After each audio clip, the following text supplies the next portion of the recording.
بسم الله الرحمن الرحيم. الحمد لله رب العالمين، والصلاة والسلام على أشرف الأنبياء وخاتم المرسلين محمد وعلى آله وصحبه وسلم. ربنا هب لنا من لدنك رحمة وهيئ لنا من أمرنا رشدا. ربنا أرنا الحق حقا وارزقنا اتباعه، وأرنا الباطل باطلا وارزقنا اجتنابه. آمين. إنسان خۆشەویستانم عمر و تەمەنێکی کورتمان هەیە. ئەو عمر و تەمەنە ئەگەر ئیستیغلالی نەکەین بۆ کاری چاک، بۆ کاری باش، و بەرچاومان ڕوون نەبێتن لە خواپەرستی و لە بەندایەتیکردن بۆ خوای پەروەردگار تەبارەک و تەعالا، کاتێک کە تەماشا دەکەین مەلەکل مەوت میوانمان دەبێتن خۆمان حازر نەکردو و ئامادە نەکردو و لەسەری خۆمان دەدەین. لەبەرەوەش تەماشەکەن ئەوانەی کە سوئی خاتیمەیان بووە، بە ئیمانداری نەڕۆیشتوون، بە موسڵمانی نەڕۆیشتوون، یەکەم هاواریان و یەکەم فیغانیان و یەکەم پەشیمان بوونەوەیان بۆ دنیا چ دەڵێن؟ یا لەیتەنی قەدەمت لحەیاتی. دەڵێ خۆزیا بۆ ژیانی خۆم شتێکم پێش خۆم ڕەوانە کردبایە. لەبەرەوە خۆشەویستان، ژیانی ڕاستەقینە لە دوای مردن دەست پێ دەکات. ژیانی ڕاستەقینە لە دوای مردن دەست پێ دەکات. وەکو گوتراوە دەڵێن الناس نیام ئیذا ماتوا استەیقەظوا. خەڵک خەوتووە کە مردن بە خەبەر دێن. شەش خاڵ زۆر بە کورتی هەوڵە دەم ئینشاڵڵا لەو کاتێک کە دیاریان کردو پێش کاتەکەی تەواوی کەم، زۆر تەفسیلی نادەمە خاڵەکان بۆی لەبیرمان نەچێتەوە. ئەو خاڵانە چین کە دەبنە مایەی سوئی خاتیمە. سوئی خاتیمە یعنی چی؟ یعنی ئینسان بە ئیماندارێکی ڕاستەقینە نەچێتەوە لای خوای پەروەردگار تەبارەک و تەعالا. شەرت نییە کابرا بە کافری یان بە منافقی. بە کورت و کرمانجی بە بارسوچی چۆن دەگەڕێنەوە لە خزمەت خوای پەروەردگار تەبارەک و تەعالا. سوئی خاتیمە جاری وایە بە کوفرە، خوا پەناماندا، جاری وایە بە نیفاقە، و جاری وایە بە کۆڵێکی قورسە لە گوناه و تاوان. بە کۆڵێکی قورسە گوناه و تاوانی زۆرمان لەگەڵدان مستحقی ئاگری دۆزەق دەبین، خوا پەناماندات. یەکەمیان ئەو خاڵەی کە دەبێتە مایەی ئینسان کە سوئی خاتیمەی بێ. یعنی چی سوئی خاتیمەی بێ؟ یعنی موفق نەبێتن لەسەر مەرگدا بڵێتن ئەشهەدو ئەن لا ئیلاهە ئیلا الله و ئەشهەدو ئەنە محەممەدەن ڕەسوول الله. ئەوە خاڵێکی زۆر زۆر گرینگە، ئینسان دەبێ ئاگای لێبێتن. کاتێک کە پێغەمبەری خوا عەلەیهی سەڵات وسەلام دەفەرمێ هەر کەسێک کە ئاخر وشەی لا ئیلاهە ئیلا الله محەممەد ڕەسوول الله بوو، دەفەرمێ ئەو ئینسانە بەهەشتیە، یان مژدەی بەهەشتی پێ بدەن. علاماتی دیکە زۆر هاتوون کە ئەوە نییە. یعنی ئەو خاڵانەی کە ئینسان ئەو شەش خاڵە ئەگەر تێماندا مەوجود بوون، موفق نابین بۆ گوتنی کەلیمەی تەوحید و کەلیمەی لا ئیلاهە ئیلا الله، بە پاچی ناگەڕێنەوە خزمەت خوا تەبارەک و تەعالا، خوا پەناماندا. یەکەمیان ئیصرار الئینسان عەلە المەعاصی. ئەو ئینسانە چ پیاو بێ چ ژن بێ کە وەکو بڵێ عەزمی جەزم کرد بێتن واز لە گوناه و تاوان نەینیت.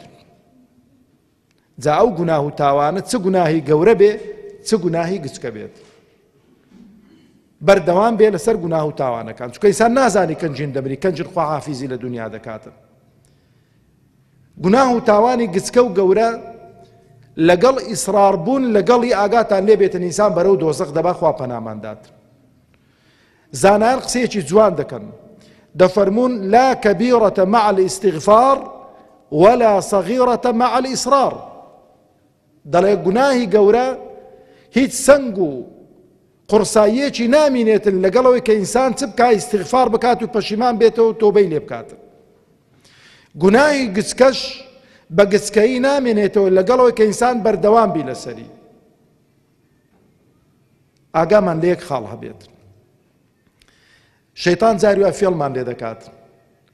ئەتو خۆت پاراستووە، من خۆم پاراستووە لە گوناهی گەورە، خوا هەموو لایەکمان بپارێزیت، بەڵام گوناهی گچکە دەکەین. برایەک لە ڕێی خوا، خوشکێک لە ڕێی خوا نەسحەتمان دەکات، دەڵێ کاکە ئەو گوناهە مەکەن، دەڵێ جا من چانیەوەکی فڵان کەسینی مە گوناهی گەورە دەکات و یان فڵان کەس هەر نوێژێرا کار خوای ناپەرستیتن. ئەوەی شەیتانی ئاگاتان لێبیت. یەکەم خاڵ ئینسانی مسلمان نابێ بەردەوام بێ لەسەر گوناه و تاوانەکان ئەگەر بەتەمای حوسنی خاتیمە بێت. ئەوە خاڵێکە بۆ سوئی خاتیمە خوا پەناماندات. خاڵی دووەم ئینسان باوەش بە شەهەواتی دنیادا بدات لە هەرچی کە پێی دەگوترێتن شەهەواتی دنیا، لە سەرۆت و سامان، لە قەسر و قسوور، لە سەیارەی ڕازاوە، لە خاو و خێزان، لە هەرچی کە هەیە. جا ئەو شتانەش ئەگەر لە قالبی عورفی خۆی تێپەڕین، لە شەرع تێپەڕین، تووشی ئیسراف دەبی تێیدا. دەبێت لە چوارچێوەی حەڵاڵەکاندا تەمەتوع بە شەهەواتی خۆمان بکەین. جا شەهەوات ئاگاتان لێبێ بەس ئەو مەسەلەی شەهەواتی ژن و پیاو نییە. هەموو شتەکانی دیکە خوای گەورە تەبارەک و تەعالا بە شەهەواتی باس کردوون. کەواتە ئینسان دەبێ ئەو مەلەذات و ئەو خۆشیانەی کە لە دنیا هەن لە چوارچێوەی شەرعی خوای پەروەردگاردا معاملەیان لەگەڵ بکاتن و زێدەڕۆیان تێدا نەکاتن. چونکە خوای پەروەردگار تەبارەک و تەعالا قاعیدەیەکی زێڕینی بۆ داناوین، دەفەرمێ کولوا وەشڕەبوا ولا تسرفوا. بخۆن و بخۆنەوە ئیسراف مەکەن. یعنی کەسێک با نمونەیەکی ئەمەلیتان بۆ بێنمەوە، کەسێک بە 5 پاروان تێر دەبێتن، بیکاتە 6 پارو ئیسرافی کردووە. کە ئیسرافیشی کرد خوای گەورە چ دەفەرمێ ئین الله لا يحب المسرفین. خوای گەورە کەسانێکی خۆش ناوێن ئەگەر ئاوای لێ بکەین دەڵێنەوەی کە 6 پاروان دەخواتن. بەڵام شەرت نییە هەموو کەس بە 6 پاروان تێر بێتن. بۆ من لەوانەیە ئەو 6 پاروە ئیسراف بێ، بەس بۆ ئەو برایم لەوانەیە 12 پاروان بخواتن تێر نەبێتن، بۆی ئیسراف نییە. لەبەر دەبێ بزانین چۆن ئەو قاعیدە شەرعیانە هەڵسوکەوت و معاملەیان لەگەڵ دەکەین. ئەوجا لەبەرەوەش خۆشەویستانم تەماشا دەکەن ئەو شتانەی کە شەهەواتی دنیا، ئەو شتانەی کە حەرامن خوای گەورە هەمووی بە حەڵاڵی پێداوین. ئاگاتان لەو خاڵی هەبێتن، هەمووی بە حەڵاڵی پێداوین.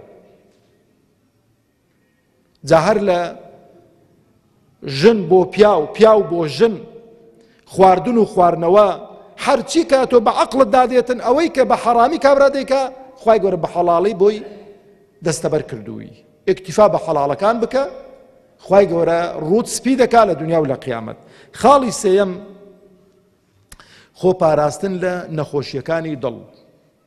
خۆشەویستانم، زۆر جارگوێتان لەو فەرمودەی پێغەمبەری خوا بوو عەلەیهی سەڵات وسەلام، دەفەرمێ لە ناو دڵ و دەرونی ئینساندا پارچە گۆشتێکە، گەر ئەو پارچە گۆشتە بۆ خوا بسوڵحێ هەموو ئەعزاکان و ئەندامەکانی ئینسان دەسوڵحێن. بەڵام ئەگەر ئەو پارچە گۆشتە بۆ خوا نەسوڵحێ، هەموو ئەعزاکانی دیکە ئینقلاب دەکەن و هەمووی تەمەڕود دەکەن و هەمووی بەرەو گوناه و تاوان و سەرپێچی و مەعسیەت دەڕۆن. نەخۆشیەکانی دڵیش هەر ئیشارەیان پێ دەکەم، باسییان ناکەم، وەکو تەکەببڕ، خۆ بەزلزانی، حەسوودی بردن. ئەمن گەلێک زار بۆ خۆم و بۆ خوشک و برایانی خۆشم گوتووە، گوتومە ئینسان چۆن دەتوانێت لە حەسادەت ڕزگاری بێ. خاڵێکی زۆر بەسیتە، خوازیارم هەمووتان هەمومان ئەو خاڵە جێبەجێکەی. برایەکمان لێرانە خوا پێداوە، پارەی زۆری هەیە، سیارەی چاچی هەن، عائیلەیەکی چاچی هەیە، خوای گەورە بەسەری داڕشتووە. بە یەک خاڵ ئەتوانین لە حەسادەت بردن بەو موسڵمانە خۆمان ڕزگارکەین. ئەگەر حەرامە دەبی بڵێن الحمد لله الذي عافاني مما ابتلاك به وفضلنا على كثير ممن خلق تفضيلا. خوا سوپاس و شتای دەکەم منت لەو حەرامەی پاراستوم. ئەگەر حەڵاڵە دەبێ دوعای خێری بۆ بکەین، تەشجیعی کەین بۆی کە ئیشی چاک بکات و خێر و سەدەقە بکات. و غیبتە جیاوازە لە حەسادەت. هەر پێم خۆش ئەوەندە غیبتە ئەوەیە ئەتۆ مسلمانێک دەبینی لە پێناو خوا سەرفی دەکا، بڵێ خۆزیا خوای گەورە بەمیشیدا بامیشە کویم سەرف دەکرد، هەمان پاداشت دەست دەکەوێتن لای خوای پەروەردگار تەبارەک و تەعالە. ئەو جاوەکو حەقت ڕق لێبوونەوە. خۆشەویستانم، بەو خوای لە دڵی هەر یەکێکماندا ڕق لێبوونەوە حەقت هەبێ، تام و چێژ و ئیمان و لەزەتی ئیمان و تەقوای تێدا جێ نابێتەوە.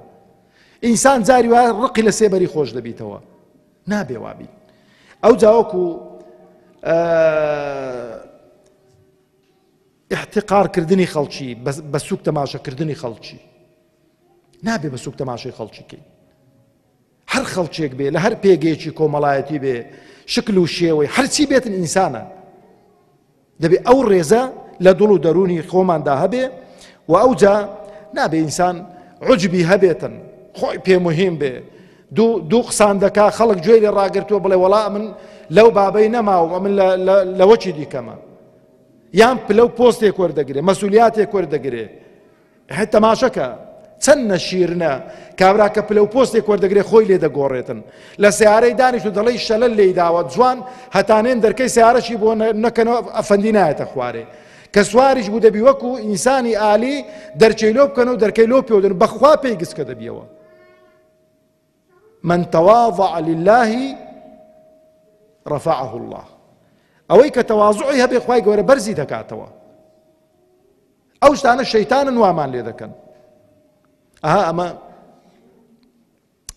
لە ساڵی نەوەتەکان جارێک دانیشت بووین ئەلەو مزگەوتەی ناو بازاری مەقەڕمان لەوێن دەرێ بوو،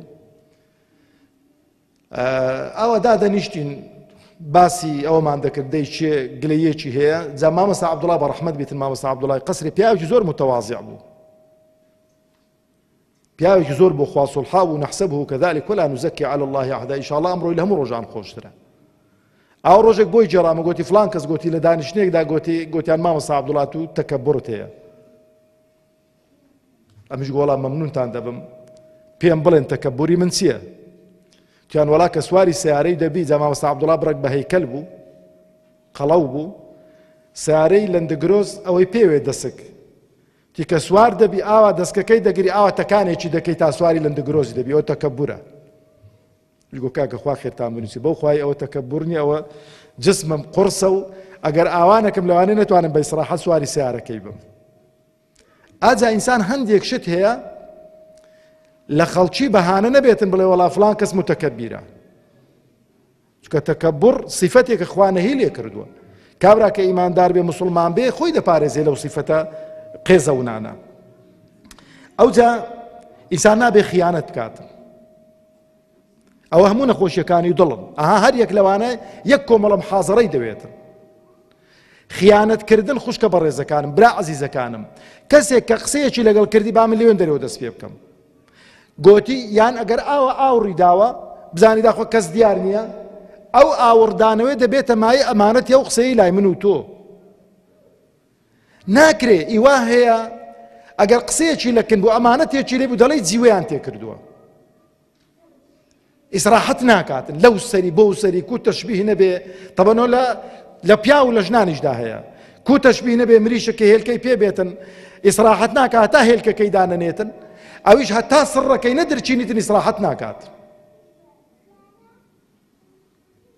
خیانەت لە ئەمانەت زۆر گەورەیە. ئەوجا ئینسان نابێ غەدر بکە، ئینسان نابێ فێڵ و فرد بکاتن. ئەو خەسڵەتانە هەمووی نەخۆشیەکانی دڵن، ئینسان دەبێ خۆی لێ پارێزیت.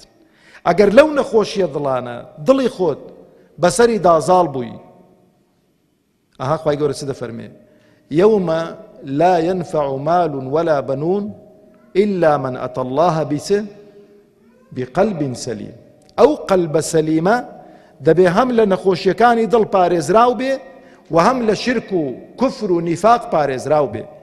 بەڵام ئەو دڵە گەر ئەنواع و ئەشکال نەخۆشی تێکەوتن بەخوا بە دووری مەزانە کە کوفر و نیفاق و دوو ڕوویشی تێکەوێ خوا پەناماندات. خاڵی چوارەم ئەوانەی کە بەردەوامن لەسەر بیدعە، ئەوە یەکێکە لە خاڵەکانی سوئی خاتیمە.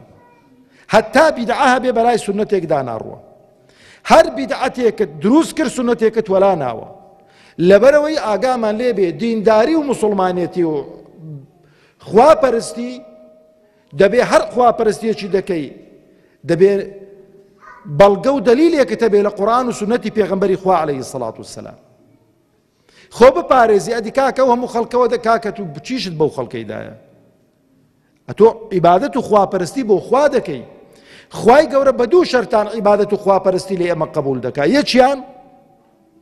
یەکیان خالصن بۆ خوا بێ، دووەمیان لەسەر ڕێگای پێغەمبەر بێ عەلەیهی سەڵات، وەکو پێغەمبەر بێ عەلەیهی سەڵات وەسەلام. ئەوجا خاڵی پێنجەم عقوق الوالدین وقطع الأرحام، خراپەکردن لەگەڵ دایک و باوک. ئەوە خاڵێکی زۆر کوشندەیە، خاڵێکی زۆر بە هیلاکدانی ئینسانەکانە. وەڵڵاهی خۆشەویستانی خۆم، ئینسان بەرماڵی لە ئاسمان بفڕێتن لەگەڵ دایک و باوکی خراپ بێتن چاوی بە بەهەشت ناکەوێت. بەرەو خوای پەروەردگار تەبارەک و تەعالا لە دوای ئەوەی کە دەفەرمێ واعبدوا الله ولا تشركوا به شيئا، خوا بپەرستن شرکی بۆ بڕیار مەدەن، ئەوجا دەفەرمێ وبالوالدین ئیحسانا. هیچ بەڵگە و حوجەیەک نییە کابرا هەرچی لەگەڵت بکات دایک و باوکە بەخراپە وەڵامی دێەوە. دەبێت دوعایان بۆ بکەی، دەبێت مەمنونی خوای بی دایک و باوچێکت هەن خزمەتیان دەکەی و لە خزمەتیان دای. ئەوەی کە دایک و باوچی نەبێتن ئەو قەدری دایک و باوک دەزانێت. دایک و باوک بۆ ئینسان ئەگەر پیریش بن پەککەوتەش بن وەکو قەڵایەک وانە. ئەوجا قەتعی سیلەی ئەرحام، ئەوە ئامۆزایە، ئەوە خاڵۆزایە، ئەوە پورزایە، ئەوە خزمە، ئەوە واجبە لەسەرت سەردانیان بکەی. ئەگەر سەردانیشت نەکەن دەبێت و سەردانیان بکەی. خاڵی شەشەم و کۆتایی دەبینی وا هەیە ئەو سیفەتانەی خوا پەناماندا هەمووی تێدانە. خاڵی شەشەمی دینیتە سەرێ وەسیەتێکی زاڵم و ستەمکارانە لە دوای خۆی دەکات. ئەوە هەرچی ئەوەتان بینین ئەوە بزانە ئەوە سوئی خاتیمەیە بۆ ئینسانە. وەسیەت دەکات دەڵێ فڵانکە کچەم لە میراتی بێبەش کرد، فڵانکە کوڕم لە میراتی بێبەش کرد، یان شتێکی بێشەرعی وەسیەت دەکات لە دوای خۆی کە بۆی بکرێتن. خوازیارم خوای گەورە ئەمن و ئێوەش موفق بکات سەرکەوتوو بکاتن بمان پارێزی لە سوئی خاتیمە. ئاخر قسەشم بەسەر هاتێکی واقعی و حەقیقی پێم خۆشە بیجێرمەوە بۆی کە لە ناو خۆماندا جێبەجێکەین. لە مانجی داهاتوو خێر و سەدەقەیەکیان وعد پێداوین، بەڵام بۆ ئەوانەی کە حوزوریان دەبێت لێرانە، بۆ ئەوانەی کە حوزوریان دەبێتن ئەو خێر و سەدەقەی ئینشاءڵڵا تەوزیع دەکەین بەسەریان و ئینشاءڵڵا هەمووتان بە حەول و قووەتی خوا بەشدار دەبن تێیدا و خێر و سەدەقەی خۆتان وەردەگرن. بەس ئەوەی کە نێتن خێر و سەدەقەکەی بۆ نابەینە ماڵەوە، با گلەیشمان لێ نەکات. باشە هەندێکتان پێ دەکەن دەزانن قەزیەکە چیان، با بۆتان بجەڕمەوە. لە خورماڵ بووین دەرسی شەوانەمان هەبوو، دوای ڕەمەزانێ مامەسانە بەس دەرسەکەی دەگۆتەوە، تەماشەم دەکرد هەرچی کە تەواو دەبوو بە پەلە تەراویحی دەکردن و غاری دەداوە ماڵێ. پیرخەلی و برازا دەمانەوە، دووسێ نەفەر دەماینەوە لە مەجلیسێ. ئەمیش تەراویحەکەم بۆ دەکردن ڕۆژێ گوتم براینە لە دوای بە مامەسانە بەسشم گۆگوتم ئەم محازەرەکەی دەڵێمەوە ئەم شەو. تم براینە ئەگەر ئەو شەو خێرێک هاتووە ئەو خێرە دوای دەرسەکەی تەوزیع دەکرێت، ئەوەی کە چۆ ماڵەوە گەردەنێمان نازاکات دوای نەڵێ بۆ خێرەکەیان بۆ نەینای، ئەوەی کە لێرە ژمێنێتەوە خێرەکەیان بەسەردا تەوزیعەکەی. تەراویحەکەمان بە کەیفی خۆ درێژ کردن. جا بۆ خۆشم محازەرەکەمدا حتا توانام هەبوو محازەرەکەم درێژ کرد. کە تەواو بووین ئینتیزاریان دەکرد جا پارەیە مریشکە بەسەریاندا تەوزیع کرێ.